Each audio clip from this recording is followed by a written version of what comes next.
don't know who I am, I'm Mavis Akhurst, a registered general nurse in Ghana. I'm currently doing my national service, okay? So I would like to talk about how to fill your nursing logbook. Because I know a lot of students are struggling with how to fill their logbooks, and since I've been through it, I would like to show you how I filled my logbook when I was a student, okay? And please, thank you so much for liking, commenting, and then always coming back to watch my video. If you're a new subscriber, do well to like, comment, and then share, and then subscribe.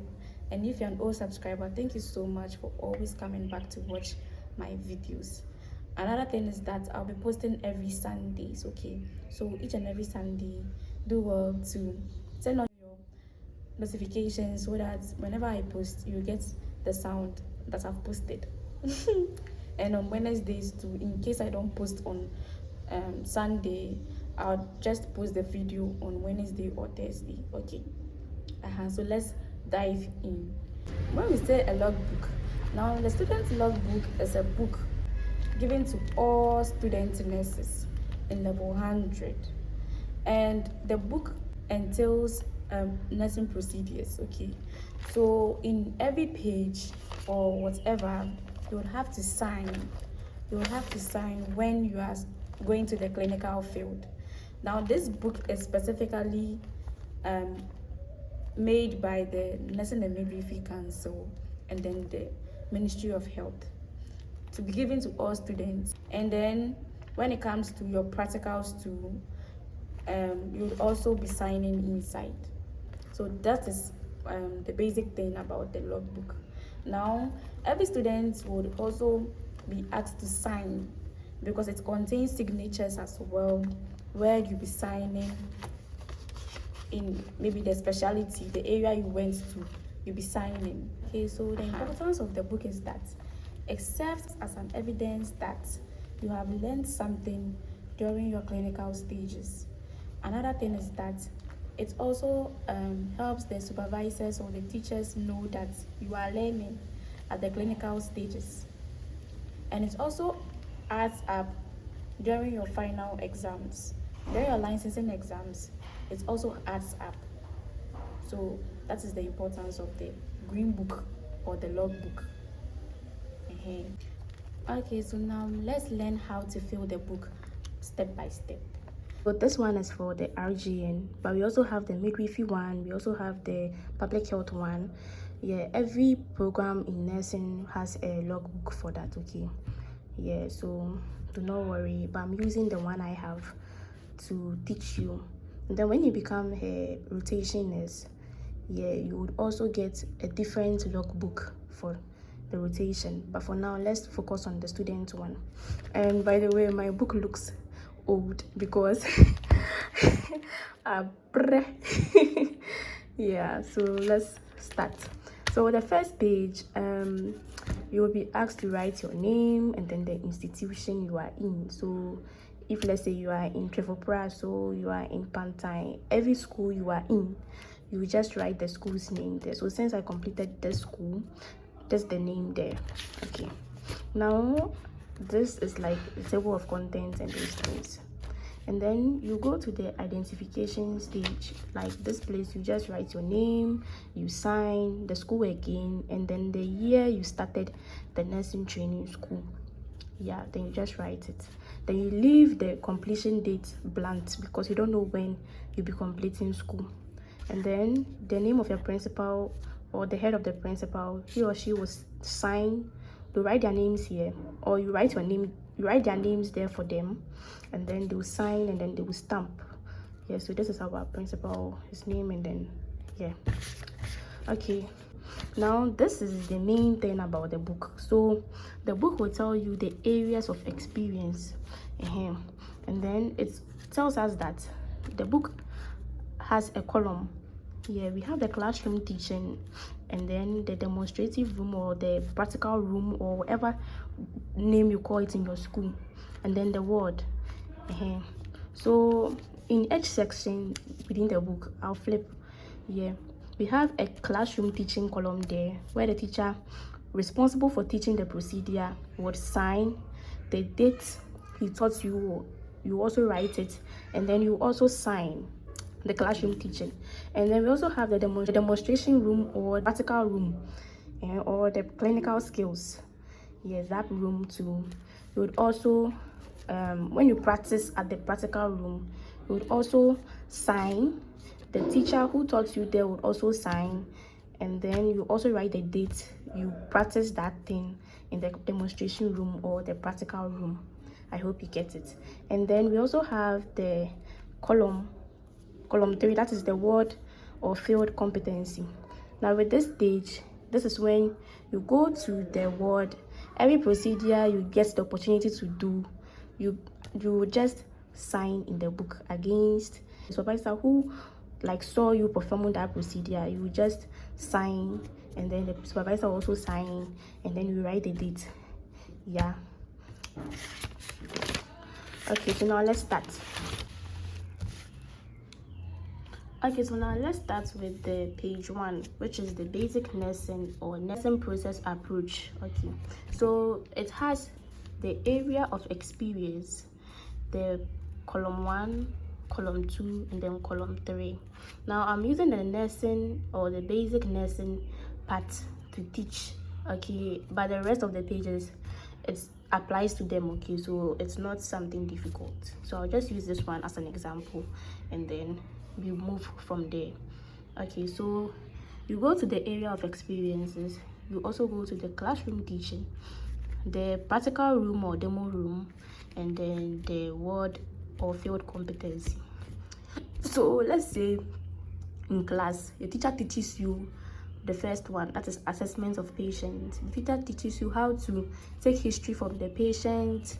You do the physical assessment, that is the observation, inspection, palpation, percussion, and then auscultation.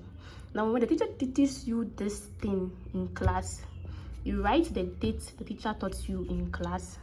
The teacher would sign, and then you would also sign. If let's say the teacher teaches you, you just write the date down, the teacher will sign, and then you would also sign down.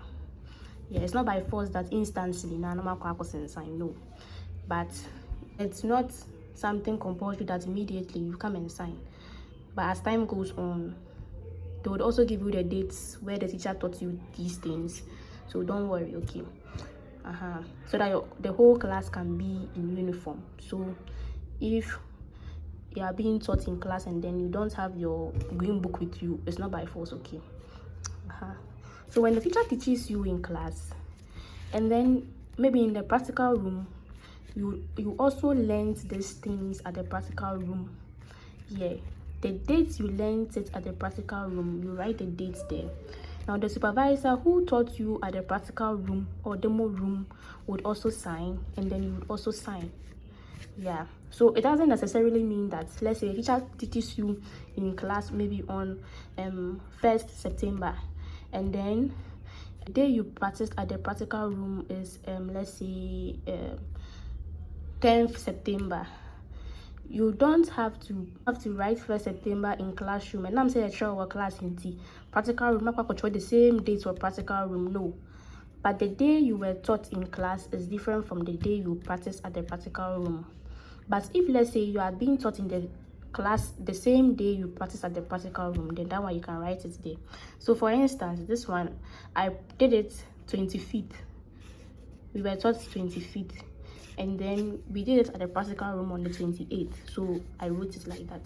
Now the tutor who taught us in class was the same tutor who taught us at the practical room or demo room. So that same tutor signed, and then I also signed here.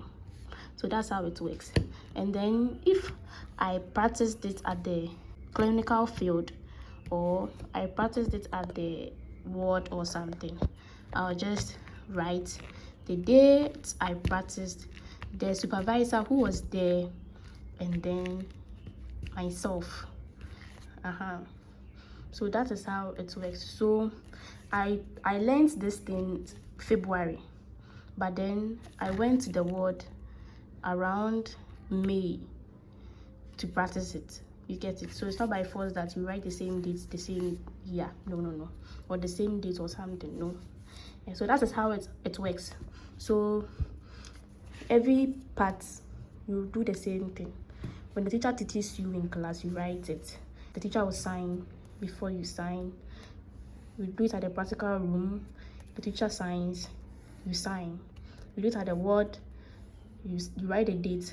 The supervisor or the ward person who was there would sign for you, and then you would also sign. That is how it works. So that's it for the basic nursing. Advanced nursing, to be taught that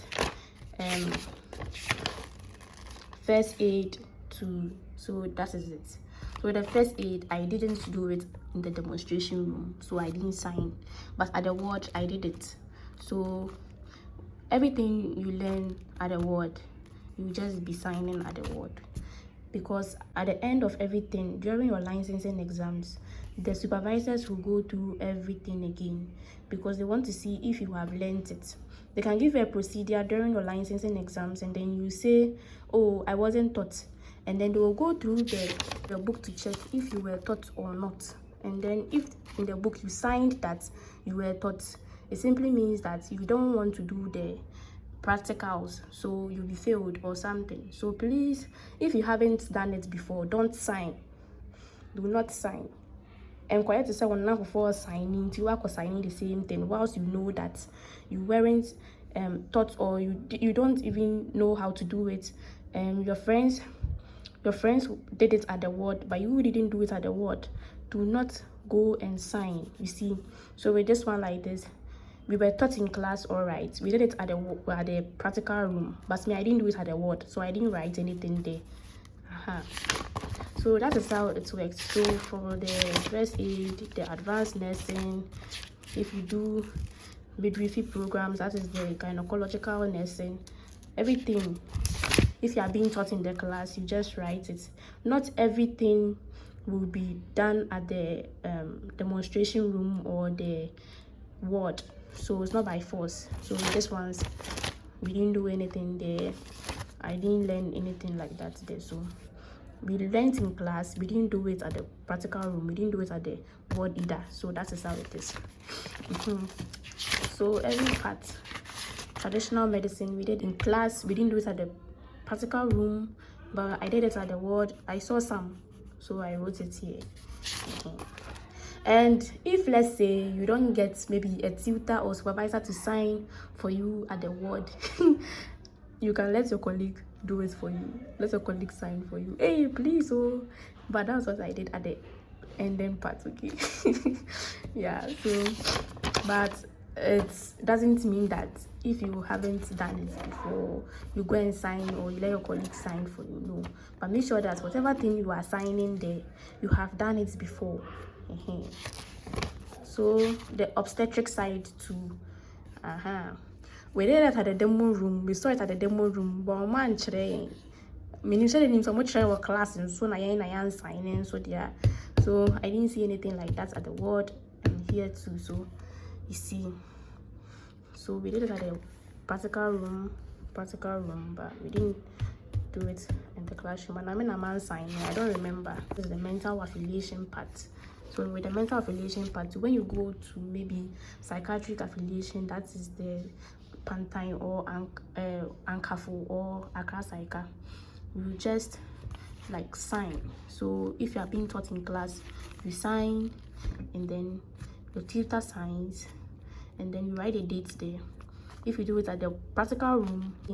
Okay, so now at the educational visits, this is when, let's say, you go to Pantine, or you go to public health affiliation. If, let's say, you are a general nurse, you go to public health affiliation, you go to mental health affiliation. If you're a university person, they can send you to different locations. So that place is where you write. So you write the serial number 1, the date, the institution or the hospital you went to, and then the person or the supervisor will write the remarks there. then the supervisor will write the name, and then the person will sign.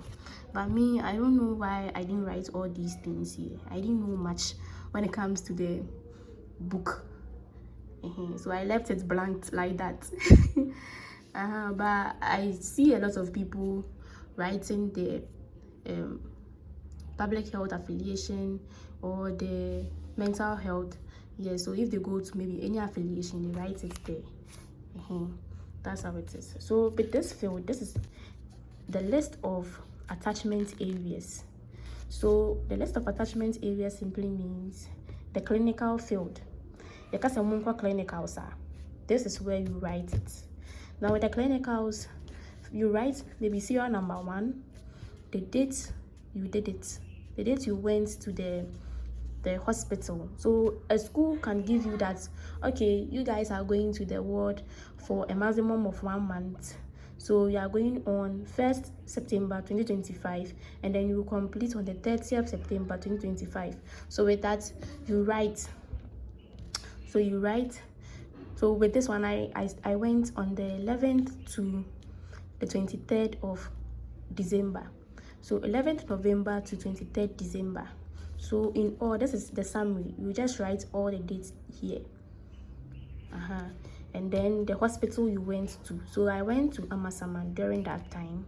And then with this part, the in-service or the overall people where you go to the hospital, they give you the ward to go to. Those people are the ones who sign here. It's not for the in charges at the ward, please. It's for the in-service people. When I went there, I gave to the in-service there, and then they did this part for me. That's how it works. So if you go to any hospital, so at 37, this one I went to 37, I wrote the date I started and then the date I ended it all, like in all. So I started on the 10th July, and then I ended on the 21st July. So that's how it is. So if let's say you go for intra-semester clinical, you go to end of semester clinical, this is the part you write the name, you write the name here, you write the date here, and then you leave the remarks for the people who will give you the word to go to, the in-service people, the first point of contact for no. Yes, those are the people who would stamp that place. So this place, you don't give it to any person at the ward. Yeah, that be. Okay, so now let's go to this part. Now this part is the register of attendance. This is it, register of attendance, but I think this one is a little bit old. Okay. Yeah, so you write the serial number, which is 1, and then you write the date you started at the ward. If let's say you were sent to the emergency, you were sent to the theater, you were sent to the recovery, whatever, you just write them here.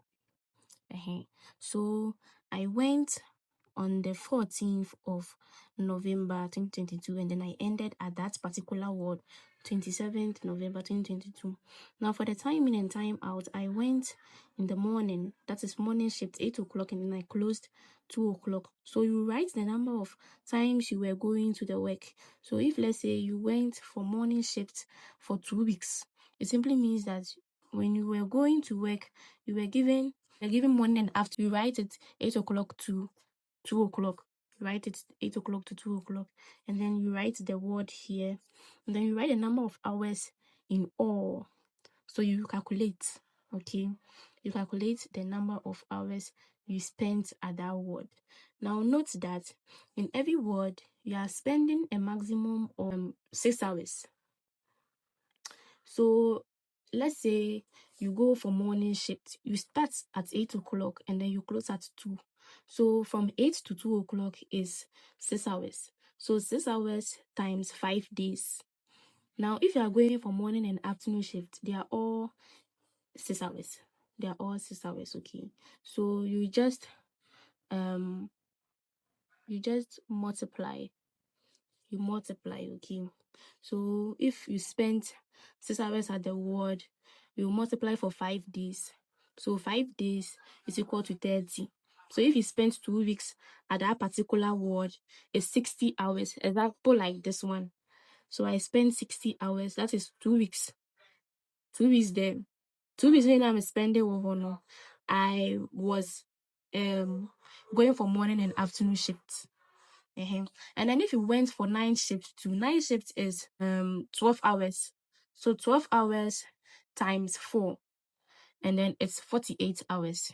So with this particular ward, I went there for night shift for 1 week. So if you go for night shift, it simply means that you are working for 4 days, and then 4 days, every single day is 12 hours. So 12 hours time 4, making 48 hours. So you just have to calculate. That's it. And then the remarks is from the ward in charge. Yeah, the ward in charge. They would also sign, and then you also sign. So they write their remarks here, they sign, and then you also sign. I think that is all for the book. I hope this video has helped you. Don't forget to give it a thumbs up. Please do want to give it a thumbs up. Comment, like, and then subscribe.